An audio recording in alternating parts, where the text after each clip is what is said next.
Garantisadong mapapa-extra rice ka kung may masarap na bagoong fish sauce at chili oil na swak epare sa kahit anong ulam. Ito rin ang specialty at produkto ng kababayan nating si Jocelyn Rizada o mas kilala bilang Jing ng Barangay Kabatangan sa Zamboanga City. Dating cashier sa isang tindahan si Jing. Kwento niya sa amin, nagdadala siya ng homemade bagoong sa trabaho nang naging instant favorite ng kanyang mga kasamahan. Dito niya naisipang gawin itong negosyo. Actually, nag-start talaga yung ng cravings ng eldest son ko. So, kasi dati kasi sa Olotanga, sir, from Olotanga kasi ako, madami talagang tinatawag namin to doon, uyap. So, doon sanay na talaga ako, parati na akong nagluluto ng bagoong. So, by that time na nasa college na sila, yung eldest ko, sabi niya, magluto daw kami ng bagoong or ito bagon gata.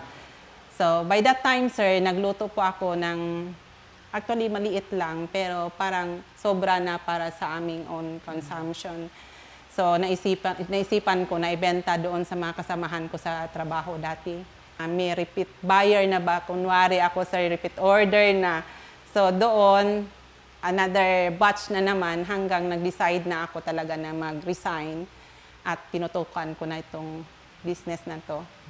Sa ngayon, mas marami na ang suki ni Jing mula sa iba't ibang lugar sa Zamboanga City at mga karatig nitong bayan at upang mas mapalago ang kanyang negosyo at madagdagan ang kanyang mga kagamitan, nag-apply si Jing sa programang Magnegosyo Taday. Isinumitin niya ito sa Office of the Vice President, Western Mindanao Satellite Office. Magandang balita naman ang hatid ng tanggapan sa kanya dahil kabilang siya sa mga pinagkalooban ng 15,000 pesos bilang karagdagang puhunan para sa kanyang negosyo. Mga jars lahat yung binili ko kasi sobrang mahal kasi ng jars. Tapos pahirapan talaga minsan kasi yung supplier ko is from Dipolog. So yung pera ginamit ko talaga doon lahat talaga sa jars.